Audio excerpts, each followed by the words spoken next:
আমি রীতিমতো অবাক হচ্ছি যে এত বড় আয়োজন মানে বাংলাদেশের ইতিহাসে আমি আর কখনো দেখি নাই। মানে বাংলাদেশে আমার জন্মের পরে কোনোদিন দেখিনি। আমার তো বয়সই কম। আমার মনে হয় আল্লামা সাইদি রহমতুল্লাহ আলী চলে যাওয়ার পরে বা আল্লামা সাইদি রহমতুল্লাহ আলী কারাগারে যাওয়ার পরে এরপর থেকে এত বড় মাহফিল মনে হয় বাংলার জমিন আর হয় নাই।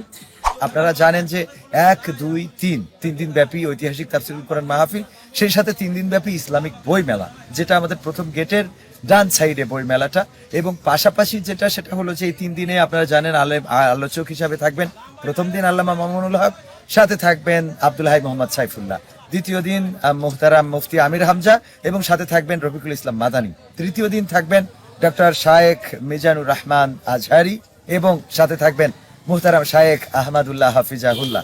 সম্মানিত ভাইয়েরা, এবং নাসির প্রতিদিন হিসাবে প্রতিদিন 3টা থেকে 5টা পর্যন্ত বাংলাদেশের বিখ্যাত শিল্পী এবং শিল্পী গোষ্ঠী, বিশেষ করে কলরব, সাইমুম, তারপরে হ্যাভেন টিউন, আমাদের ঠিকানা শিল্পী গোষ্ঠী, এবং ব্যক্তি শিল্পী হিসাবে আনাস ভাই, মশিউর রহমান ভাই, তারপরে কিছুক্ষণ আগে সাইদ ভাই কথা বললেন, তারপরে আপনার বদরুজ্জামান ভাই কথা বললেন কিছুক্ষণ আগে, উনিও আসবেন, তারপরে ইকবাল ভাই, ওবায়দুল্লাহ তারেক ভাই, রকুনুজ্জামান ভাই, মানে কথা হচ্ছে বাংলাদেশের মানে সব সেলিব্রিটি মোটামুটি এখানে আসছে, মানে সব শ্রেণীর, কিন্তু সব শ্রেণীর। হ্যাঁ, এখানে মানে কিন্তু এখানে দল মত কোনো আলিয়া বা ভেদাভেদ মানে ভুলে হ্যাঁ। এখানে আলহামদুলিল্লাহ যা দেখলাম যে একদিকে মামলুক সাহেব আসছেন, অন্যদিকে শেখ আহমদুল্লাহ সাহেব আসছেন, একদিকে ডক্টর মিজানুর আজহারি সাহেব আসছেন।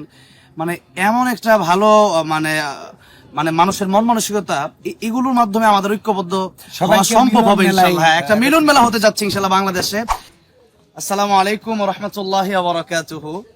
আজকে আমি দাঁড়িয়ে আছি সেই স্টেজে, আর 2 থেকে 3 দিন পরেই যে স্টেজে ডক্টর মিজানুর রহমান আজহারি সাহেব হাফিজাহুল্লাহ কথা বলবেন, সেই স্টেজে আমি আজকে উদ্বোধন করে যাচ্ছি, কথা বলে যাচ্ছি। ভালো লাগছে যে, এবং আজকে এখানে এসে আদ্দিন হসপিটালে এসে এখানে যিনি চেয়ারম্যান ডক্টর মহিউদ্দিন স্যারের সাথে আমার দেখা হয়েছে এবং তিনার সাথে অনেক সময় কথা হয়েছে। এত ভালো লাগলো, একজন মানুষ যে এত ধনী হওয়ার পরও আল্লাহর প্রতি এতটা মুখী, দিনমুখী, কোরআনমুখী, এটা আমি আজকে হ্যাঁ বিনয়ী একবার মাটির মানুষ যিনি, আলহামদুলিল্লাহ খুবই ভালো লাগলো। লম্বা সময় মাঠ পরিদর্শন করে আজকে সেই স্টেজে আসলাম। এসেই আমি জানতাম না যে আমি জিনাদা যাওয়ার পথে ফ্লাইট থেকে নামার পরেই আজকে আমি স্টেজে আসতে পারবো। তবে রবিউল ভাই আমাকে বললেন যে এখানে আমার বাসার পাশেই, তো আমি বললাম না গেলে কিভাবে হয়।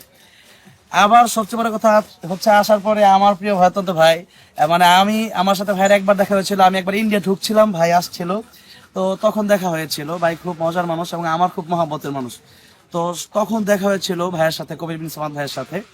তো আমরা দীর্ঘ সময় এতক্ষণ পর্যন্ত সেই প্রথম গেট থেকে অনেকগুলো গেট দিয়ে প্রবেশ করে আমরা ইতিমধ্যে স্টেজে আসছি।